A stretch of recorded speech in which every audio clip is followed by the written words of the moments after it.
Malam ini kan malam Jumat ini ya.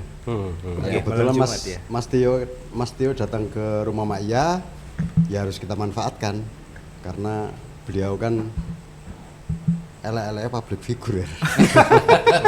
Walaupun itu versi medsos katanya. Korban medsos tak Korban medsos gitu loh. Mas Tio selama 6 bulan terakhir ini kan identik dengan MBG. Kita suwe-suwe ya bosen. Kok MBG ya yang dibahas gitu ya. Walaupun saya mengapresiasi atas suara Mas Tio menjadi ada perubahan di dalam memantik ya. Ya dengan Pak Dadan ditersangkakan dan lain-lain. Mudah-mudahan kita berprasangka baik aja Pak Prabowo berupaya untuk memperbaiki sistemnya gitu ya.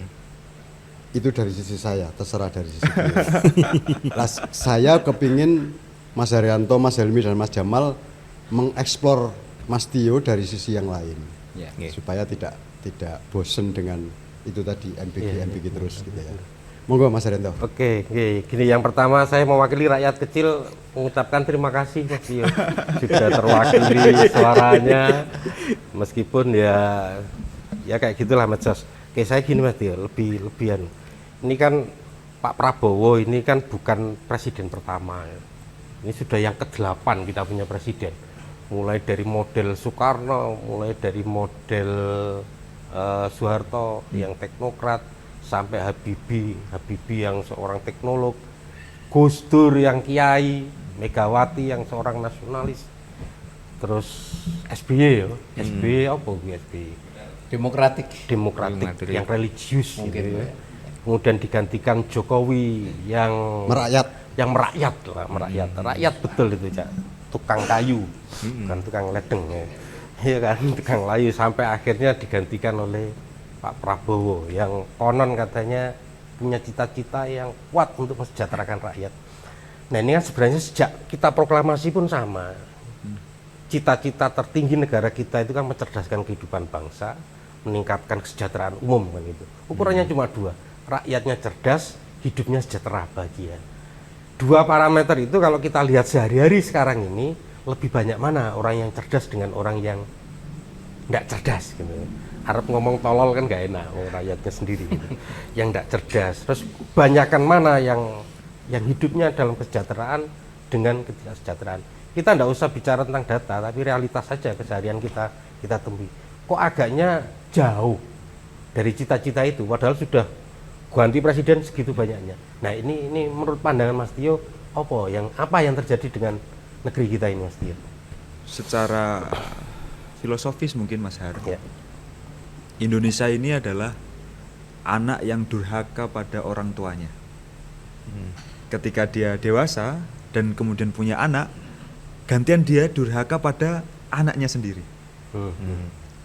Kita kalau bicara soal sistem tata kelola pemerintahan Indonesia yang dicetuskan di tahun 45, itu kan janjane bukan produk Indonesia. Kita sebutlah demokrasi, republik, tata kelola pemerintahan berpartai-partai itu kan tidak pernah ada di kawasan Nusantara ini. Setidaknya sebelum kita dijajah oleh pemerintahan kolonial. Ini satu hal yang saya sebut tadi, bahwa Indonesia ini anak yang durhaka pada orang tuanya. Bukan berarti bahwa kalau sebelum kita dijajah itu kita pakai sistem kerajaan, lalu kita harus pakai sistem kerajaan juga. Bukan seperti itu. Tapi mekanisme transisi dari masyarakat feodal ke masyarakat demokratis rasanya belum pernah ada. Yang berubah cuma strukturnya. Dari pemerintahan kolonial menjadi pemerintahan nasional berbasis republik dan demokrasi. Tapi yang jadi persoalan adalah konsekuensinya tidak dilakukan. Saya sering bilang begini, janjane kalau kita sebut negara ini sebagai demokrasi itu sebagai kedurhakaan, bukan berarti itu keliru. Kan kebenaran itu ditentukan oleh tujuan.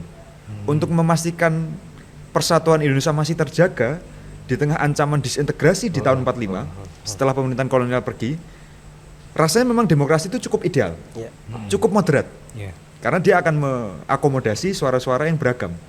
Tetapi kan pilihan itu punya konsekuensi logis, bahwa nggak cukup demokrasi itu ada di dalam struktur pemerintahannya, dia harus ada di dalam kultur masyarakatnya. Yang ini tidak pernah pikirkan, nggak pernah terseriusi sampai hari ini. Jadi struktur pemerintahan kita dibiarkan demokrasi, tapi masyarakatnya dibiarkan feodal. Ya ini melanggengkan apa yang saya sebut sebagai demokrasi prosedural. Jadi etok-etoknya kita punya pilihan, padahal sudah dipilihin. Sepertinya kita milih di kotak suara, padahal yang menang udah jelas siapa. Yang menang 01 atau 02 tetap sama kebijakannya.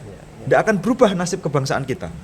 Nah, kegagalan di dalam mendefinisikan diri sekaligus melaksanakan konsekuensi logis daripada definisi itu yang menurut saya jadi muara dari segala persoalan kebangsaan kita hari ini. Jadi kita adalah anak yang durhaka pada orang tuanya. Itu dosa kita pertama. Dosa kita yang kedua adalah kita ini durhaka pada anak kita sendiri. Jadi ketika kita sudah dewasa dan punya anak-anak bangsa, kita justru malah menjual diri kita. Kita menggadaikan diri kita pada medan perang yang kita jelas nggak akan menang. Saya punya klasifikasi, Mas Har, Mas Helmi, Cak Zaki dan Mas Jamal. Kalau dalam konteks kapitalisme global, yang nanti ada momen kristalisasinya di Indonesia itu tahun 65, 66 itu, mulai 67, itu ada 3 jenis negara. Negara pertama itu negara CEO. Ini negara yang punya modal luar biasa besar, dia menguasai teknologi yang tinggi, sehingga dia akan menguasai pasar global. Siapapun yang jualan, dia yang paling diuntungkan. Itu negara-negara CEO yang misalnya kita sebut ya seperti Amerika, yang dalam mungkin berpuluh tahun, sejak puluhan tahun yang lalu itu memang menguasai pasar global. Terus ada negara kedua itu negara mandor, negara manajer. Negara mandor ini adalah negara yang menghubungkan koneksi antara negara CEO dan negara buruh. Negara mandor ini tugasnya adalah mengatur bagaimana kerja keras dari negara buruh itu bisa menguntungkan negara CEO, sambil supaya negara buruh punya imajinasi bahwa kalau kita kerja keras kita akan jadi mandor, kita akan dapat promosi. Nah, itu negara-negara seperti India yang memang jadi di antaraan itu. Nah, terus negara paling bawah itu negara buruh. Dia yang bekerja keras luar biasa, gajinya luar biasa sedikit, dan memasok sumber daya alam terlalu banyak untuk supaya negara mandor dan negara CEO itu bisa jadi negara yang sejahtera. Nah, sepertinya Indonesia itu ada di situ. Dan salah satu momentum kita mendefinisikan diri sebagai negara buruh, lalu kita terlibat dalam gameplay sebagai bagian dari kapitalisme global, itu tahun 67.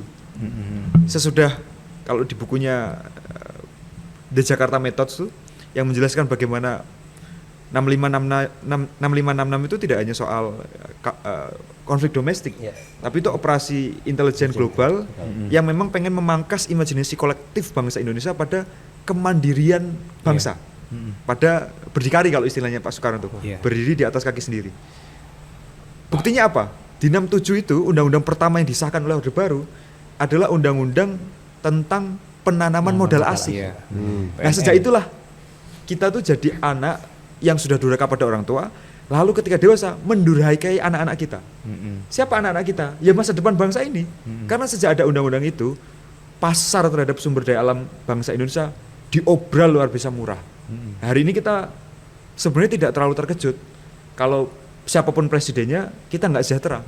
Lawang seluruh syarat untuk kita sejahtera udah diobral sekian lama. Ya, artinya dengan penjelasannya Mas Tio tadi itu, gini, ini kan negara tadi punya cita-cita yang mulia tadi itu. Tapi menurut paparannya Mas Tio tadi, dengan model negara yang tidak diikuti dengan pembangunan demokrasi di masyarakat, nggak mungkin kan? Menurut saya yang paling penting itu kan jangan sampai jadi waria, Mas Ar. Jangan sampai strukturnya demokrasi, kulturnya feodal. Kalau memang strukturnya demokrasi, ya kulturnya harus demokrasi. Kalau strukturnya mau feodal, ya kulturnya feodal. Yang melanggengkan itu siapa? Kalau di teori kejahatan itu ya, kriminal itu, otak dari kriminal itu dia yang memperoleh keuntungan paling besar kan gitu. Nek kayak kondisi yang seperti tadi itu siapa yang memperoleh keuntungan paling besar? Saya kalau merefleksikan pasca 45 ya Mas Har, kan ada tuh Derrida itu mengungkap satu tesis yang menurut saya menarik, bahwa oligarki global Ya. itu tuh sudah terlalu banyak belajar pada kejadian-kejadian besar di abad 20. Misalnya Perang Dunia Pertama dan Perang Dunia Kedua. Itu bikin oligarki itu belajar luar biasa banyak bahwa ternyata penjajahan berbasis militerisme, penjajahan berbasis ya kolonialisme itu sendiri itu tidak efektif. Ya. Sudah tidak laku, sudah tidak efisien karena biayanya terlalu banyak.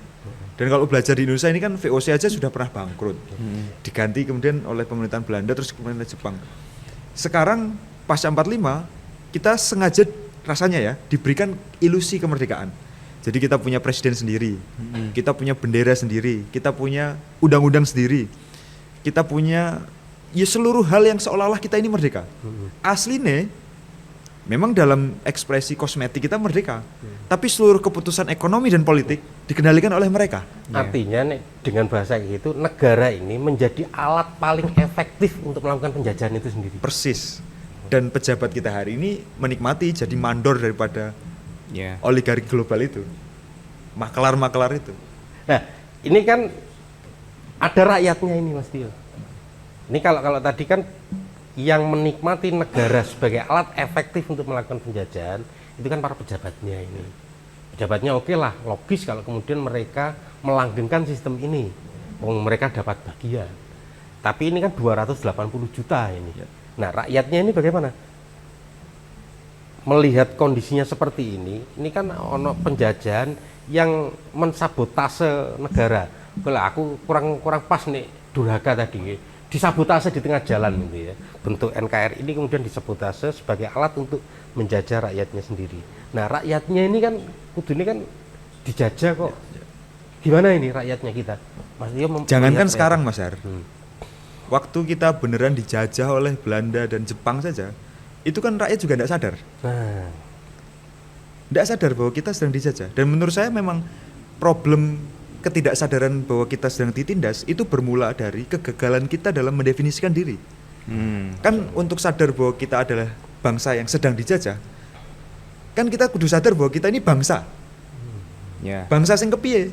Nah, menurut saya sampai sekarang sejak 45 kita itu tidak cukup punya identitas nasional, konstruksi berpikir yang cukup solid tentang apa itu bangsa Indonesia, negara Indonesia, pemerintah Indonesia. Tidak bisa kita bedakan antara bangsa, negara, pemerintah, pejabat publik, ASN, tentara.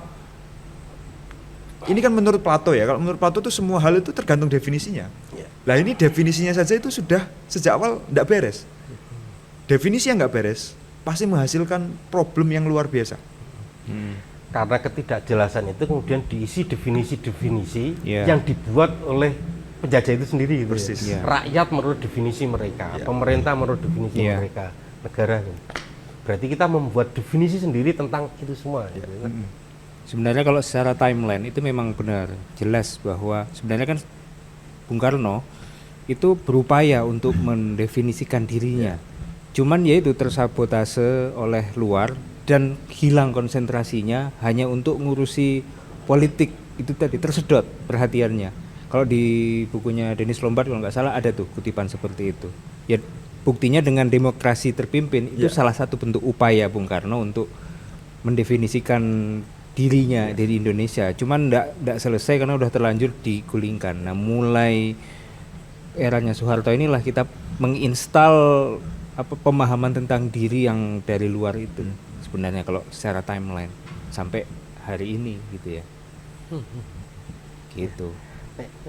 Dari paparannya Mas Tio tadi kan asik banget ya bahwa ternyata kita ini bukan korbannya pemerintah yang serakah itu, bukan itu. Tapi kita rakyat, bahkan pejabat, bahkan pemerintah yang semuanya itu ini bagian dari korban dari kekuatan global ini tadi. Gitu.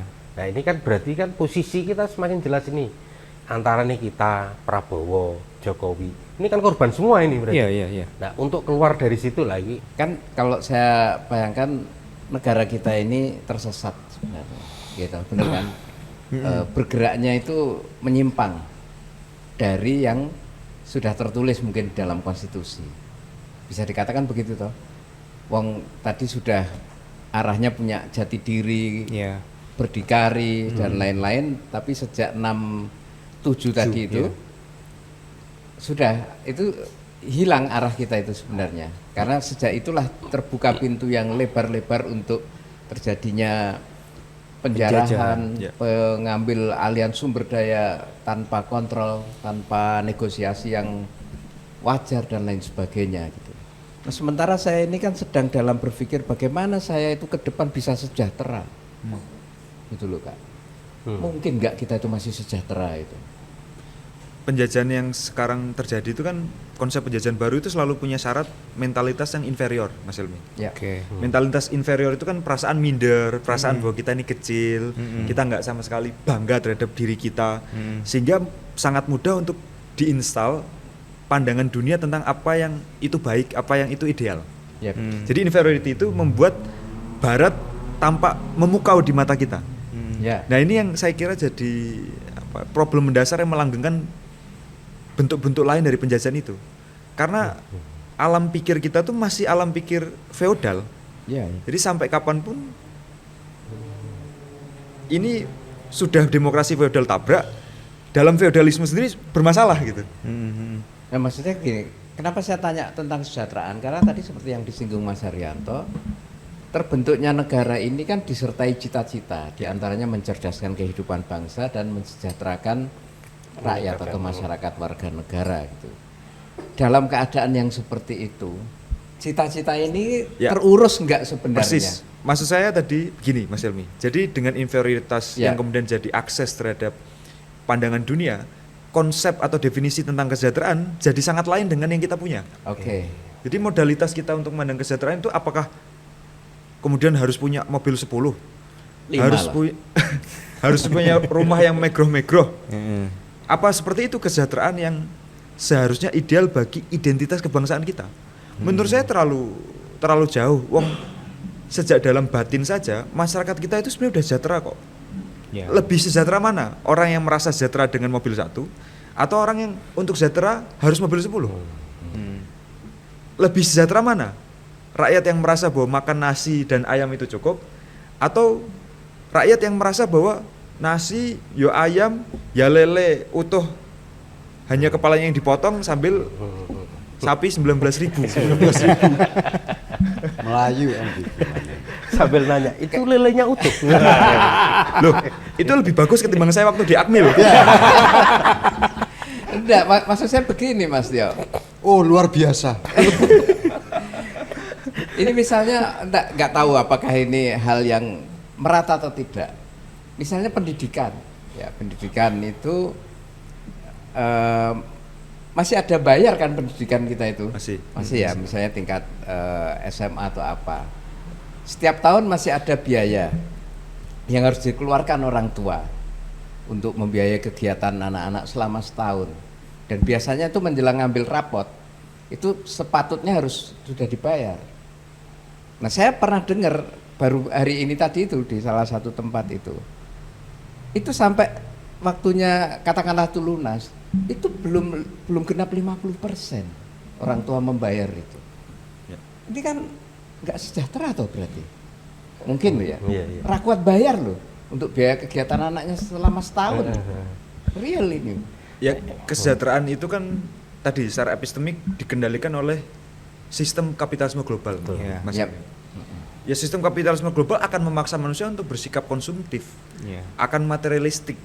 Makanya semua yang urusan kesejahteraan selalu Materi. coba di bentuk secara fisik gitu. Ya. Ya. Kudu ketok. Nek urip tenang itu nggak cukup sejahtera. Tapi nek urip punya banyak materi, meskipun hatinya penuh risau, itu sejahtera. Ya, ini kan penjajahan epistemik namanya. Ya, ya. Jadi benar. penjajahan terhadap Sepakat. kesadaran berpikir. Dan itu terjadi tidak hanya di level masyarakat loh, Mas Helmi. Bahkan di dalam mentalitas pejabat kita itu juga terjadi. Saya itu sering menyoroti begini. Kenapa ya pejabat kita itu, padahal kita sudah merdeka, tapi mentalnya masih seolah-olah sebagai kolonial. Apa bentuknya? Mereka tuh kalau kemana-mana harus pakai patwal, harus pakai ajudan, harus pakai pengaman. Attitude wok-wok. Pertanyaan saya, apakah mereka tidak merasa aman di tengah-tengah masyarakat kita? Ya. Sampai perlu keamanan yang luar biasa ketat. Keamanan yang luar biasa ketat itu kan hanya perlu kalau seseorang merasa terancam. Ya. Kapan seseorang pejabat merasa terancam? Kalau dia bukan pejabat tapi beliau adalah penindas. Dulu mungkin di masa penjajahan yang namanya pejabat ya harus dikawal seperti itu karena mereka penindas. Sangat mungkin ada pemberontakan yang lahir dari rakyat. Sangat mungkin mereka lagi pidato diantem batu misalnya. Sekarang ini kan dengan situasi yang sudah mereka merdeka, harusnya tidak ada seperti itu. Nah, kalau hari ini pejabat kita masih merasa perlu keamanan yang luar biasa ketat, Berarti jangan-jangan mereka masih merasa secara sadar mereka tuh lagi menindas rakyat dan ketakutan kalau rakyat suatu saat memberontak. ya, alam bawah sadari seperti itu kayaknya ya. Itu Atau bisikan jangan-jangan nurani. pejabat itu sebenarnya welas asih.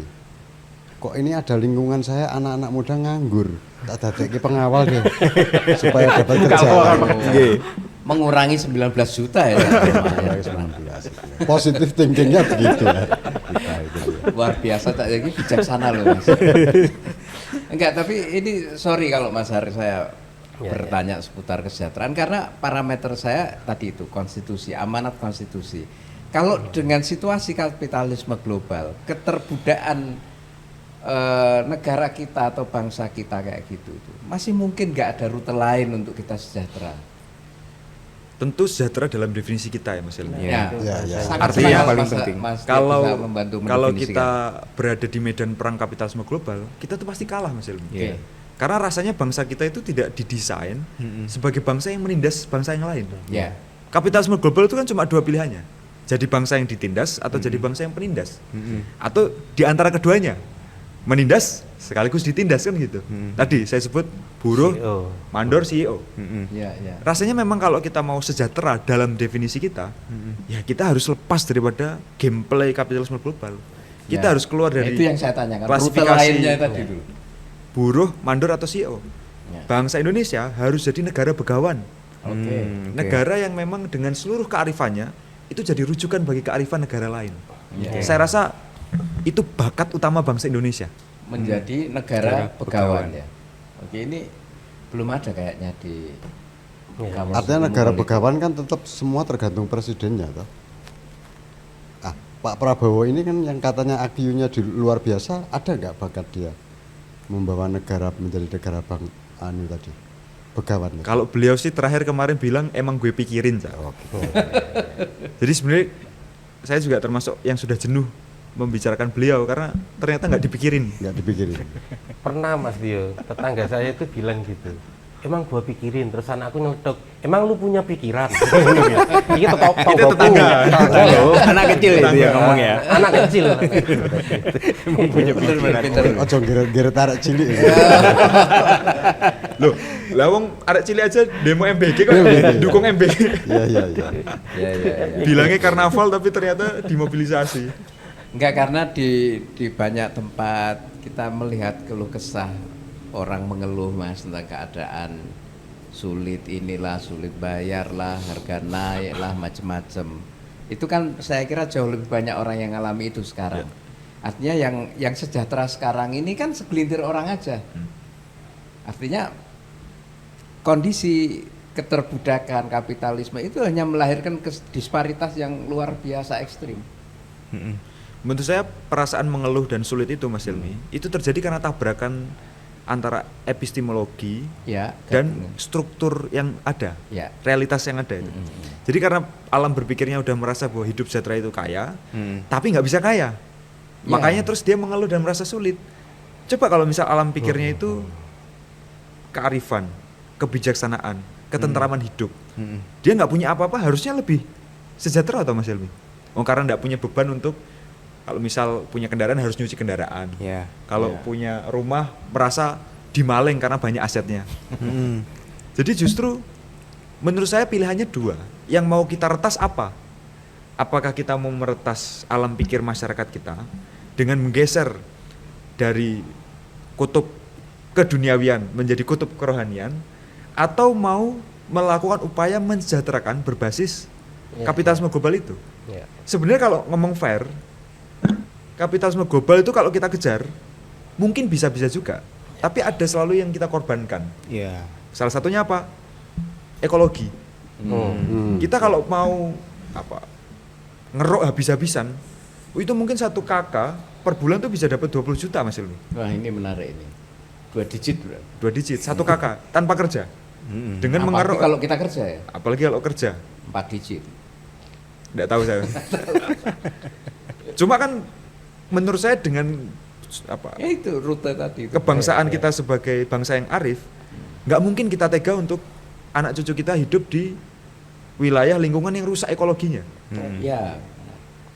Ini kan soal pilihan. Nah, menurut saya hari ini kita ngebit di pertaruhan yang keliru.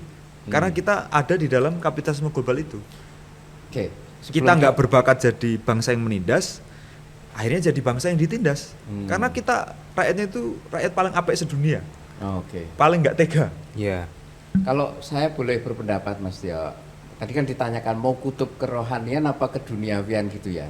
Kalau saya tengah tuh, maksudnya, yo Gusti Allah kita yo sholat malam, yo poso, tapi yo awak kudu leren, kudu turu, terus keluarga juga diopeni, dijak family time, healing dan lain sebagainya. Yo kabeh dipenuhi secara seimbang. Nah, saya dalam hal ini membayangkan mungkin kesejahteraan itu bukan harta yang bergunung-gunung, punya saham yang besar banget, mungkin enggak, tapi basic need, kebutuhan pencerdasan anak cucu, keluarga. Kita ya sejahtera secara finansial, material, sejahtera secara budaya, sejahtera secara intelektual. Tidak harus punya Rubicon, Cak. Ya apalah, Cak, apa gitu, yang lain apa gitu. Misalnya. Jadi ya saya bayangkan juga bukan keberlimpahan sing besar banget, tapi ojo nganti sambat, ojo nganti fakir. Sekolah tetap terbayari kebutuhan. Syukur sekolah itu benar-benar murah, terjangkau, makan yang betul-betul berkualitas dan lain sebagainya. Gitu.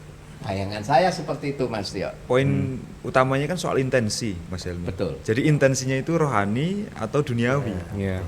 Intensinya rohani pun tetap butuh prasyarat duniawi. Ya, Kalau kita mau ke masjid misalnya, dan terlalu jauh jarak masjidnya, tidak mungkin kita tidak butuh motor, Ya. minimal gojek lah. Ini kan duniawi juga diperlukan di situ. Betul. Tapi intensinya adalah rohani. Ya. Tapi kalau sejak awal intensinya adalah duniawi, maka rohani ini akan jadi alat untuk memvalidasi Ya. Ya, ya. apa-apa yang dibutuhkan di duniawi. Jadi nek butuh mobil 10, diluru ayat sing kira-kira mobil 10 ini jadi bener. Berarti kan sebenarnya kita ini menjadikan kesejahteraan itu sebagai sarana kita hidup baik, hidup bisa beribadah dengan oke, nyaman, tenang kan gitu, tidak sampai terlunta-lunta, tidak sampai kapiran lah kayak gitu. Ya kalau pilihannya rohani harus sering doa Allahumma tekno. Teknol metuhno. Allahumma tekno, Allahumma Kalau tuhno. entek ono kan gitu toh. Nggak perlu yang berlebihan toh. Iya. Entek ono. Ya, Itu itu aja cukup ono. berarti toh. Ya. Cocoknya kan itu toh. Ya itu tungune Sunan Kanjeng Kalijogo. Kalijogo kalau tidak salah. Nek yang dari penjelasannya Mas Tio tadi itu saya nangkapnya ada dua hal ya. Yang pertama sebagai bangsa kita itu dijajah oleh satu kekuatan besar asing kita yang kita sebutlah kapitalisme global atau oligarki internasional atau corporate transnasional atau apapun sebutannya itu ya, sebagai satu kesatuan bangsa besar ini. Negara sebagai salah satu instrumen paling efektif untuk menjalankan penjajahannya itu. Ini besar. Yang kedua, di dalam skenario penjajahan ini ada aparatus kapitalis yang kemudian kita sebutlah itu sebagai politisi, sebagai pemerintah, sebagai apapun itu, pejabat lah ya, aparatus kapitalis global itu yang diam-diam juga ikut menikmati proses penjajahan ini. Nah, yang dibicarakan oleh Mas Helmi tadi itu akhirnya kan rakyat ini menjadi kelompok yang paling menderita, Paling gitu. terdampak, paling Iya, terkorbankan. dari 280 juta bangsa Indonesia ini kan hanya segelintir orang saja yang kemudian ikut menikmati adanya penjajahan ini gitu. Nah, yang kita sebut penjajahan hari ini kan baru sampai tahap level ini dulu gitu ya. Yang penjajahannya yang oleh aparatus negara ini yang kemudian dengan keserakahannya mengambil kesejahteraan kita gitu. Nah, tapi saya justru menarik yang penjelasannya Mas Tio tadi itu. penjajahan yang paling mendasar itu kan dikuasai cita-citanya. Jadi parameternya itu dikuasai. Kalau di teorinya orang bisa mengendalikan orang itu kan 3 ya. Dengan ancaman, dengan imbalan, atau dengan aturan. Nah ini yang keempat ini, cita-citanya kan. Dia tidak diancam dengan senjata, tidak diiming-iming dengan kenikmatan, tidak dibelenggu dengan aturan, tapi dipegang ini cita-citanya. Nah cita-citanya itu harus manut dengan cita-cita mereka. Ada indeks-indeks yang ditentukan oleh mereka. Bahkan kita disebut negara berkembang ketiga lah, bahkan kita disebut negara terbelakang. Itu kan dalam rangka untuk mengendalikan cita-cita kita. Dan cita-cita itu menuju ke arah sana itu. Mungkin kayak gitu berarti ya kalau gambarannya tadi. Dan saya tidak tahu ya, apakah itu disadari oleh pemimpin-pemimpin kita, Mas Har?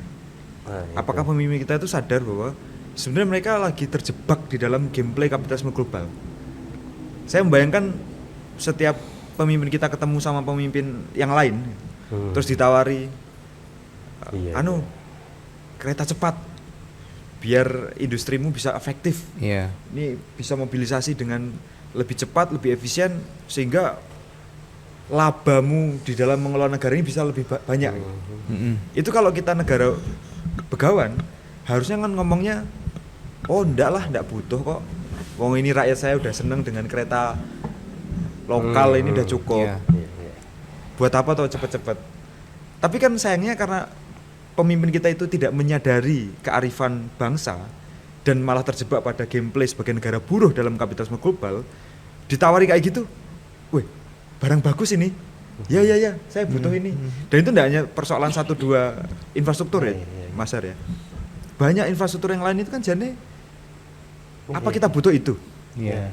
Misal IKN gitu, emang kita butuh itu? Jane kan ya tidak butuh gitu. Iya. Gedung yang menjulang setinggi itu, apakah kita butuh? Iya. Jadi nggak butuh gitu. Tapi itu semua jadi butuh karena kita terjebak dalam gameplay kapitalisme. Berlomba-lomba untuk jadi negara sing paling gagah kalau infrastrukturnya jos. Negara gagah kalau sudah bisa ngasih makan 82 juta orang, padahal sambil pesugihan karena memakan masa depan mereka. Jadi dikasih makan tapi masa depannya nggak diberikan, masa depannya dicuri gitu. Itu kan gameplay kapitalisme global. Iya. Nah, bangsa, menurut Mas Dia tadi kan kita ini punya potensi sebagai bangsa begawan gitu ya.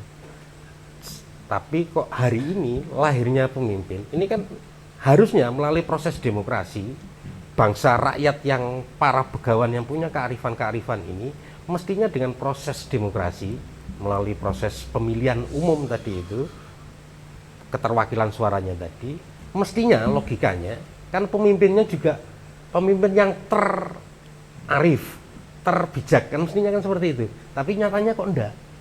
Aku nambahi ya. Apa namanya? Tadi kan Mas Tio nanya sayangnya apakah pemimpin kita sadar? Kayaknya ya tidak sadar. Karena apa? Keterjajahan atau sistem penjajahan itu kan Mas Tio tadi bilang bahwa yang pertama kita terjajah itu kan secara epistemik. Berarti kan cara berpikir kita itu sudah terjajah. Jadi yang itu membuat kita tidak sadar. Karena apa? Karena keterjajahan ini sudah seperti udara yang kita hirup tanpa kita sadar. Ini jadi kenormalan. Normal biasa kehidupan keterjajahan itu. Jadi nggak sadar bahwa udara ini mengandung racun-racun itu. Mungkin saya nanti akan pingin lebih dalam lagi tentang kita sudah sadar bahwa kita ini terjajah, kemudian kita berpotensi menjadi negara begawan. Nah, yang saya ingin coba menelusuri adalah negara begawan itu seperti apa yang jenengan bayangkan. Tentu negara yang kearifannya itu jadi rujukan bagi negara lain. Saya tuh bayangkan sampai di level teknis begini, Mas Jamal. Itu kalau Trump atau Putin lagi putek, we konsultasinya sama presiden kita. Oke. Jadi level kearifannya itu sampai di level kepemimpinan nasional ya. Dan itu kan membuat kita gagah tanpa harus kaya. Ya. Karena yang kita punya apa? Yang kita punya adalah perasaan mengayomi. Kalau di tradisi keraton itu mangku bumi. Yes. Saya kira itu justru yang salah satu cicilan lah.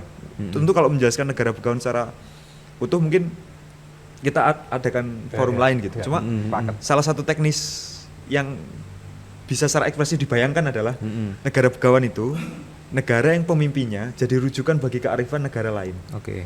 Trump wis putek musuh Iran, Mm-mm. butuh healing, Mm-mm. ngobrolnya sama pemimpin kita. Ya. Putin bingung ngelawan Amerika, Mm-mm. butuh relaksasi pikiran, datangnya ke pemimpin kita. Mm-mm. Nah ini kan sayangnya pemimpin kita malah seneng datang ke pemimpin yang lain. Ya, tapi mungkin ini Mas Tio, kan negara begawan seperti itu, dengan kondisi kita yang sudah terjajah secara epistemik ini, untuk menuju mempunyai kesadaran dan menuju kepada negara begawan itu, bagaimana langkah-langkahnya? Memang kita harus membongkar suprastrukturnya, Mas Yam. Ya. Oke. Diksi yang paling sering disebut aktivis itu kan revolusi. Mhm. Revolusi kan tidak selalu kita itu ngejar presiden yang sekarang berkuasa, lalu kita ganti gitu, tidak selalu begitu. Mhm. Revolusi itu intinya kan sebenarnya meretas suprastruktur yang ada. Mhm. Makanya 98 itu tidak layak kita sebut revolusi karena memang bukan revolusi. Ya, ya, ya. Yang terjadi reformasi mau ganti pemainnya, tapi suprastrukturnya tidak pernah diubah. Mhm. Nah, suprastruktur ini kan jaringnya macam-macam. Mhm. Ada secara epistemik tadi. Mhm. Terus yang paling secara statistik bisa kita kejar itu kan secara ekonomi. Oke. Setiap negara merdeka pasca Perang Dunia Pertama Kedua itu kan selalu merdeka dalam keadaan yang miskin. Mhm. Lalu secara ekonomi dia dibantu oleh oligarki, Mhm. entah oligarki di dalam negerinya maupun di luar itu. Ya. Maka dari itu negara yang merdeka akan menciptakan ketimpangan ekonomi. Mhm. Nah, ketimpangan ekonomi ini salah satu unsur di suprastruktur yang bikin sampai kapanpun ya kita akan terjajah. Mhm. 50 orang terkaya di Indonesia sekarang itu kan hartanya setara dengan 55 juta rakyat Indonesia misalnya. Iya. Itu secara ekonomi. Tadi secara mentalitas. Mental. Terus secara morality juga kayaknya perlu diretas, Mas Jamal, bahwa apa sih yang menurut kita baik, apa sih yang menurut kita buruk. Kalau kita kaya sambil nginjek kaki orang, apakah itu kebaikan atau itu keburukan? Hari ini kan moral kita itu udah krisis luar biasa. Kita tuh rela nginjak teman kita demi kita bisa naik dipromosikan jadi pejabat tertentu. Ya, ya, ya. Dan itu sangat terlihat sekarang itu dengan fenomena SPPG, Satuan Penjilat Prabowo Gibran. Jadi fenomena orang yang senang menjilat itu sebenarnya menunjukkan krisis moral yang luar biasa. Ya, ya, ya, ya. Karena harga diri jadi udah nggak ada. Jadi jangankan moralitas ya, harga diri banyak gak ada kok. Sampai orang rela jilat demi posisi tertentu atau demi proyek tertentu. Memang banyak yang harus kita retas dalam suprastruktur itu. Tadi diantara lah saya sebut Oke. mentalitas yang inferior, ekonomi yang timpang, sama Moral. moralitas yang sudah begitu krisis. Nah, revolusi ini ya secara teoritis mungkin bisa kita bagi jadi 3 hal, Mas Jamal. Revolusi struktural, Oke. revolusi prosedural, dan revolusi kultural. Oke. Revolusi struktural itu biasanya terjadi dalam tempo yang singkat, tapi butuh energi yang luar biasa. Itu kayak terjadi di Prancis. Ketika Raja Louis itu dipenggal kepalanya, itu revolusi struktural. Karena struktur yang ada dihancurkan, beng, dengan seluruh kekuatan rakyat. Pertanyaannya untuk kita semua kan, kira-kira dengan suprastruktur yang ada di Indonesia dan mentalitas masyarakat kita sekarang, mungkin nggak itu terjadi? Saya sering ngomong ke teman-teman aktivis yang bicara soal revolusi. Rasanya kalau kita memang mau serius lakukan revolusi secara struktural, kita itu butuh energi yang paling tidak setara dari seluruh energi yang keluar untuk 45. Jadi kalau hari ini kita mau melakukan revolusi struktural untuk pemerintahan Prabowo Gibran misalnya, kita tuh butuh energi yang setara dengan 45. Karena kurang lebih sama. Kalau dulu dijajah ya kita kurang lebih relasinya sekarang antara rakyat dan pemerintah itu bukan relasi kebangsaan, itu relasi kolonial. Kalau kita mau jujur, kayaknya nggak bisa ini revolusi struktural. Yang kedua itu kan revolusi prosedural, yaitu perubahan-perubahan suprastruktur yang sekiranya itu prosedurnya disediakan oleh konstitusi. Oke. Meskipun ya jelas konstitusi kita menjadi bagian yang mendukung kapitalisme global. Iya. Tapi itu bukan berarti tidak mungkin ya. Karena kita punya misalnya sistem impeachment. Presiden wakil presiden bisa kita impeach ketika dia melakukan pelanggaran pengkhianatan terhadap rakyat Indonesia, terhadap konstitusi. Atau mekanisme pemilu. Itu kan prosedurnya tuh. Yeah. Kalau kita mau punya pemimpin yang baik, pemimpin yang mungkin akan menyelesaikan berbagai persoalan dengan meretas suprastruktur yang ada, ya bisa kita dengan mengajukan pemimpin lewat pemilu, lalu dia memimpin, lalu kita bisa jadi lebih baik gitu. Persoalannya adalah kita harus benahi dulu nih prosedur yang ada. Iya. Ya, ya. Prosedur itu ya berbasis konstitusinya Mm-mm. yang terekspresikan lewat lembaga-lembaga yang ada. Artinya tidak cuma konstitusi ya. Mm. Partai-partai politik sekaligus lembaga negara kayak KPU, Bawaslu itu juga harus dibenahi dulu Oke. kalau mau lakukan revolusi Revolusi prosedural. Mm-mm. Nah, yang terakhir itu revolusi kultural, Oke. Mas Jamal. Kultural. Revolusi yang basisnya itu pada kebudayaan, mentalitas dan moralitas bangsa kita. Mm. Yang ini waktunya perlu sangat panjang. Oke. Orang yang terlibat harus luar biasa banyak. Mm-mm. Tetapi ini lebih efektif karena yang diretas adalah langsung pada epistemologinya. Ya. Kan dari epistemologi lahir aksiologi Mm-mm. dan ontologi, lahir nilai dan realitas. Mm. Nah, kalau kita bisa retas epistemologinya, masalah di Indonesia mungkin akan bisa selesai. Tapi Oke. kita butuh waktu yang luar biasa panjang. Dan bahkan tidak hanya berhenti di kita ketika masih hidup, bahkan Iya. nunggu anak cucu kita lahir dulu. Mm-mm. Baru revolusi kultural itu bisa terjadi. Kuncinya apa?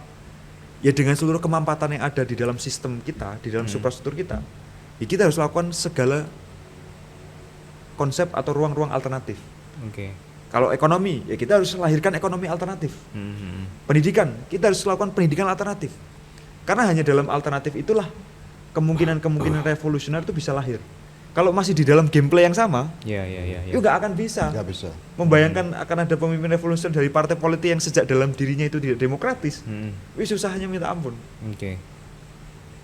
Ya, ya, ya, ya. Artinya nek menurutku malah justru itu bukan pilihan-pilihan ya, tapi memang tahapan ya. Revolusi kultural itu yang akan mengantarkan kita ke revolusi prosedural. Iya. Revolusi kultural itu juga yang akan mengantarkan kita ke revolusi struktural. Dipenggalnya Louis, kepalanya Louis, itu nggak mungkin kalau nggak ada revolusi Ya, kultural kultural. lebih dahulu. Iran itu begitu revolusi penggunaan Shah Pahlavi itu panjang, Ali Syariati, Imam Khomeini, ya. bagaimana dia membangun revolusi kultural itu. Nah, potensi itu mesti melihat enggak di bangsa kita. Kalau lihat mentalitas masyarakat kita, Hari hari ini. ini tuh sebenarnya saya tetap punya optimisme pada rakyat Indonesia. Oke. Karena gairah untuk mulai mengkritisi pemimpin saja itu udah mulai lahir. Oke. Kan kita bisa dengan mudah itu sebenarnya di jalan-jalan, di Gojek, di kalau kita ketemu siapapun di stasiun itu, bahkan rakyat yang paling tidak mengakses pengetahuan tentang politik saja itu udah berani ngeritik pemimpin loh. Mm. Jadi ini bahaya sekali bagi penguasa hari ini sebenarnya. Karena revolusi kultural itu sudah bekerja Ya. dan dicicil oleh mereka yang memang peduli pada bangsa. Mm. Berpikir kritis itu kan apa ya? Bisa jadi semacam game changer. Ya. Mm. Berpikir kritis itu. Tapi saya selalu sampaikan, berpikir kritis saja tidak cukup. Mm. Tahapan selanjutnya adalah berpikir strategis. Jadi dia tidak hanya bicara soal destruktif, tapi juga bicara soal konstruksinya.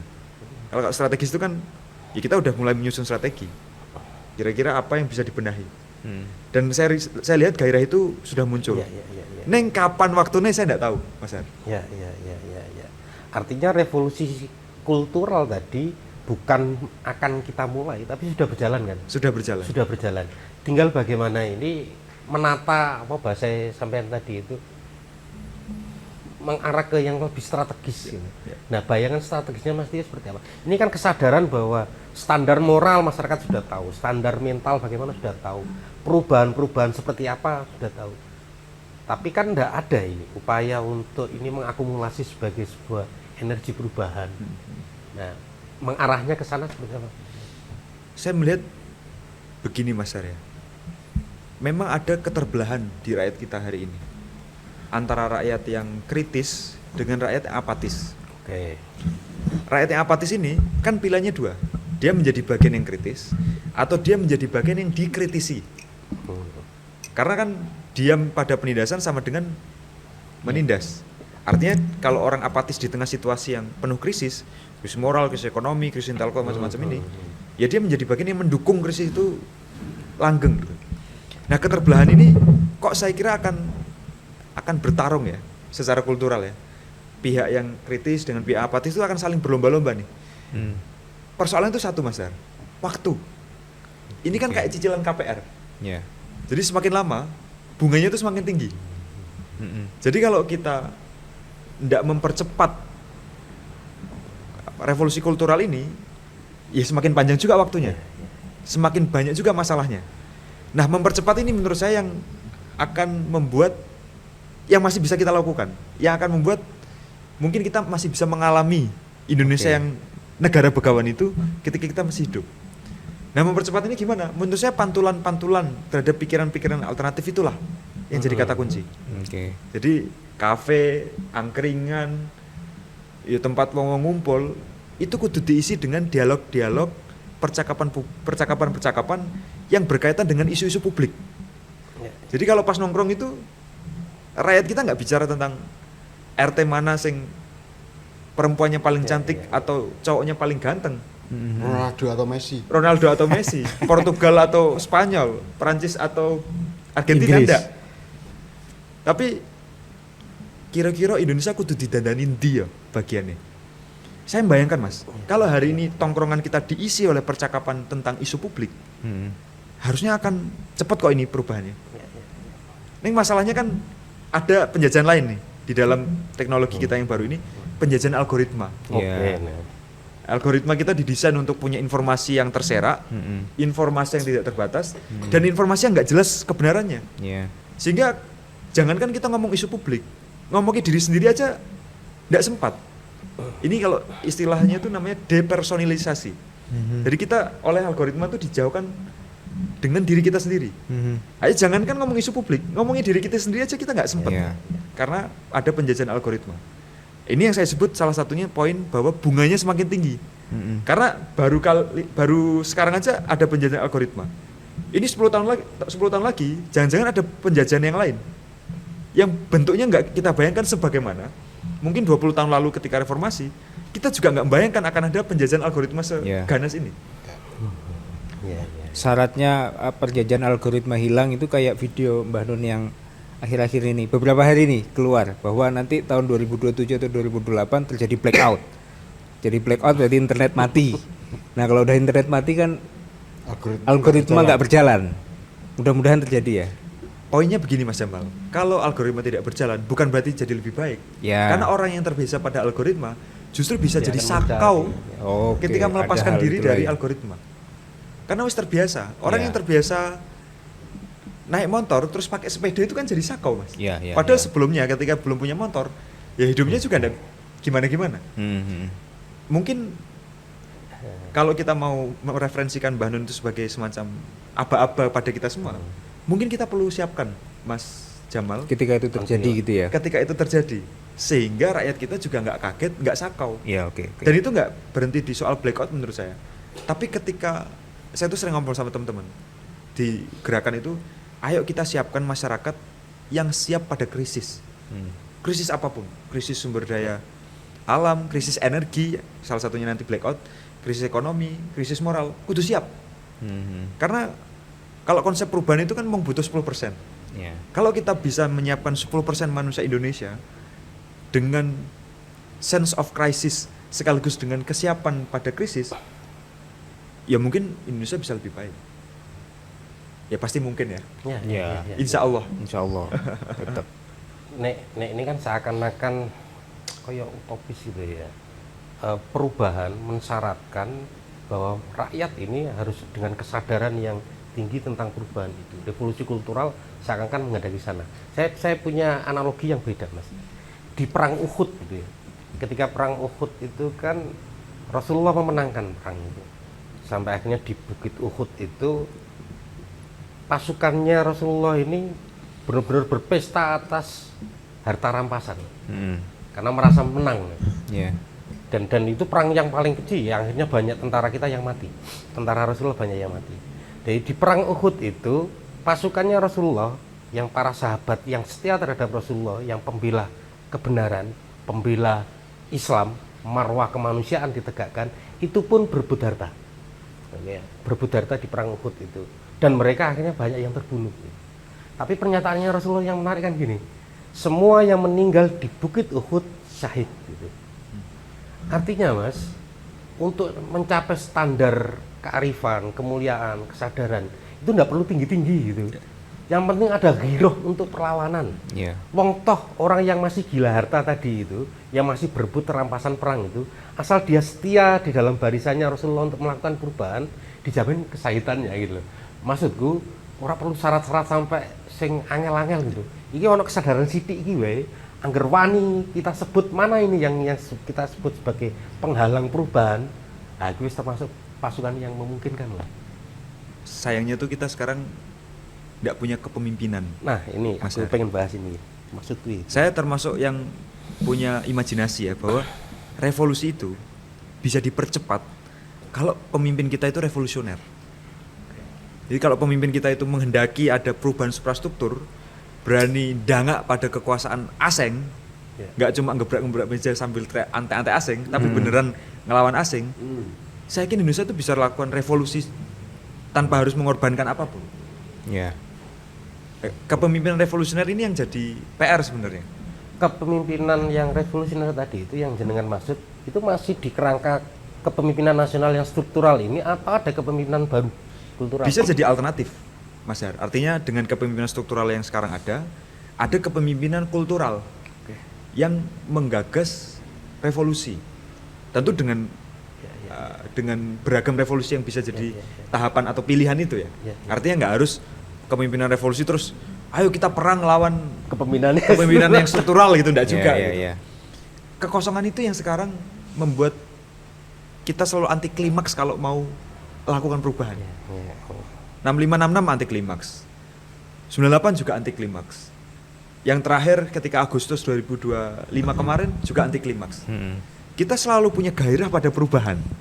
Tapi karena enggak punya kepemimpinan alternatif, Ya, efektif ya. jadi nggak efektif. Sebenarnya ada tapi masih U23. Jadi Iya. belum bisa Belum timnas senior berarti ya. timnas senior, masih U23. U23. Tapi kan nextnya harus begitu. Ya. Yang U23 ini. Inisialnya MTA, Apa tuh MT aja? Mas Tio. ya, ya, ya. Ya, saya menganggap gini Mas Tio, melihat perubahan yang mendasar itu masyarakat kita itu kan punya tradisi rekrutmen kepemimpinannya itu melalui jalur ketakziman. Jadi masyarakat kita menunjuk pemimpin itu berdasarkan ketakzimannya. Entah itu parameternya spiritual, entah itu intelektual atau apapun lah, tapi ketakziman sebagai orang yang dikehendaki untuk mewakili aspirasi dan kehendaknya, sebagai sandaran untuk menitipkan cita-citanya, itu kan ketakziman.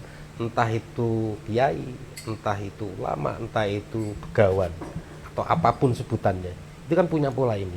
Nah, ironisnya itu di kepemimpinan nasional ini tidak ada ini saluran ini. Tiba-tiba kita harus mewakilkan aspirasi, cita-cita, tidak berbasis ketakziman ini tadi. Memilih mencontreng orang yang sama sekali tidak ada di benak kita melalui partai politik gitu. Nah, kayaknya ini miss-nya itu di sini gitu. Nah, mungkin ada penjembatan, apalah sebutannya itu, ada jalur kepemimpinan yang kultural tadi itu, yang tempat kita untuk mengadu dan segala macam itu sebagai pendamping. Bahasanya ini pengen kusi orang pendamping, ya iki kanggo ngajar ini gitu loh. Tapi kan ini nggak bisa, kita harus ada transisi menuju ke arah sana gitu. Yang mewakilkan aspirasi-aspirasi kita, ini wis kadung ini lewat partai politik. Wong nggak ada kok aspirasi cita-cita lewat partai politik itu. Kita nggak punya basis. Kalau Eropa Amerika mungkin punya basis bahwa orang berkelompok itu berdasarkan ideologi. Nah, bangsa kita kan dari dulu udah ada. Bangsa kita itu dari dulu ngumpul itu wis arep pikirane macam-macam, ngumpul ning pos rondon, pos kamling gitu. Nah, menurut saya alternatif kepemimpinan nasional itu mungkin kalau ndak melewat demokrasi prosedural tadi nggak memungkinkan, ada kanal lain gitu yang memungkinkan untuk ke arah sana. Ya. Jadi begini Mas, saya pengen respon begini. Ini kan kita tadi bicara sejak dari suprastrukturnya sudah salah. Suprastruktur itu melahirkan struktur, sistem yang juga salah.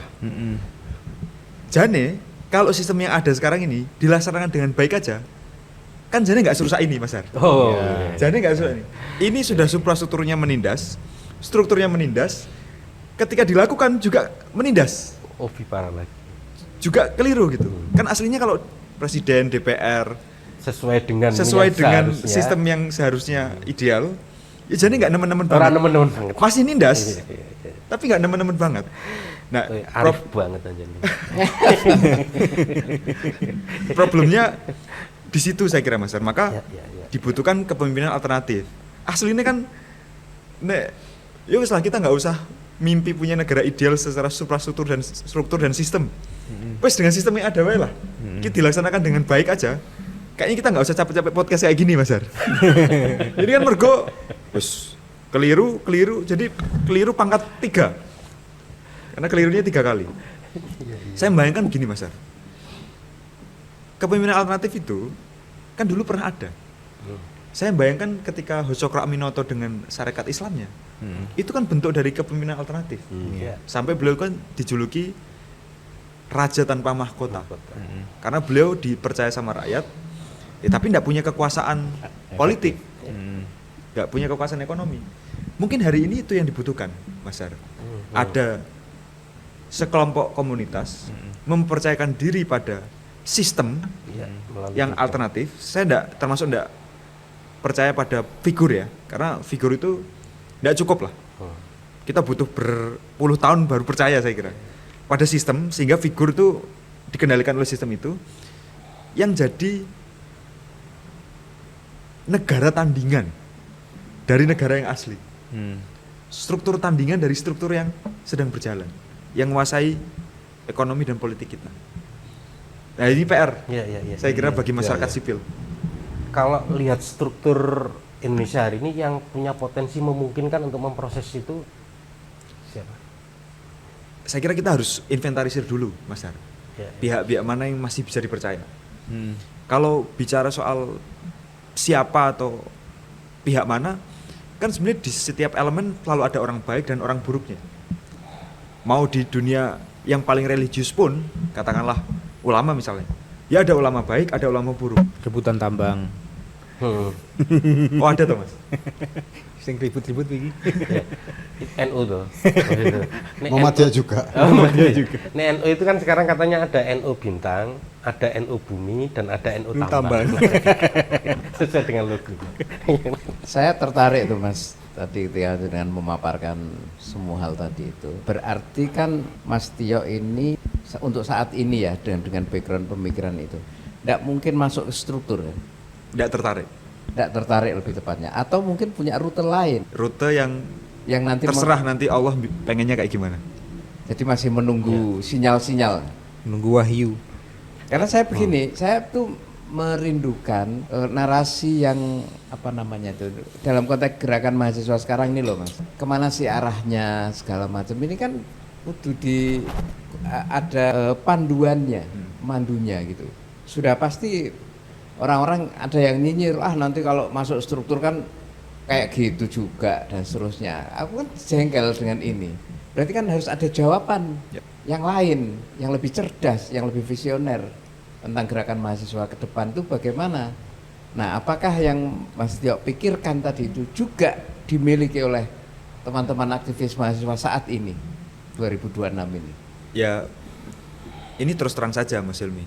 Kalau tadi bicara soal apakah mungkin tidak Tio masuk struktur. Ya. Terus terang saja, sering kan saya itu dinyinyiri itu oleh Ya. entah buzzer, entah netizen organik, saya tidak tahu. Saya juga tidak terlalu gateke. Alah, ujung-ujungnya juga bakal masuk partai politik.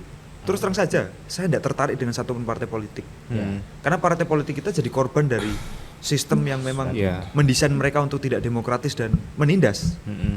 Jadi mau masuk partai manapun hari ini dengan sistem yang ada, ya akan menjadi bagian yang menambah penindasan atau dengan segala upaya dan segala kesulitannya menunda penindasan. Bukan mencegah ya, menunda. Menunda, bukan mencegah. Mencegah itu terlalu heroik. Saya terus terang tidak tertarik masuk dalam struktur kepartaian seperti itu. Tetapi kerja-kerja politik alternatif menurut saya tetap perlu dilakukan. Apakah imajinasinya seperti Sarekat Islam di zamannya Hotsokro Aminoto? Saya kira biarlah waktu yang akan menuntun langkah-langkah kita. Yang jelas, ya kita daripada harus menjilat demi dapat jabatan, saya mending ternak wedhus wae. Ketika Tio ngomong kayak gitu di podcast ada yang komen, alah saiki. Kan burung ya. Kan burung. Ya biarlah waktu yang membuktikan. Makanya kemarin sempat saya jelaskan ke Mas Tio toh. Ya. Tio, kalau kamu nantinya akan jadi wamen atau akan jadi komisaris atau memegang sebuah jabatan, saya tidak rela gitu ya. Karena kamu bagaimanapun kan covermu itu ada cover Maia kan gitu ya. Ada warna Maia di dalam dirimu kan gitu ya. Dan Maia menurut saya kan tidak ke situ juga. Kalau melihat kapasitas Tio, kecerdasan beliau, keberanian beliau, ya harus jadi presiden, Har. Bagaimana caramu? Bagaimana caranya? 2045 lah paling enggak. 2045. Kita semua Iya. kita semua sudah nggak ada paling itu ya. Harus kita Iya. kita anu. Tapi Ya, Mbah Nun masih ada aja. Kan 120 katanya. 120 tahun. 126. Mana dikanyani Mas Ali. Saya berharap itulah kepada Tio gitu ya. Bukan ini sebuah ambisi enggak. Melihat ini tadi pembicaraan kita yang sepanjang ini tadi tentang ya mungkin bobrok ya, mungkin kita frustasi untuk bagaimana menjadi negara ini negara begawan. Itu kan memang harus ada pemimpin yang benar. Ya. Gitu loh. Harus pemimpin yang benar dan menurut saya Tio punya kapasitas itu. Kita berharap berdoa untuk itu.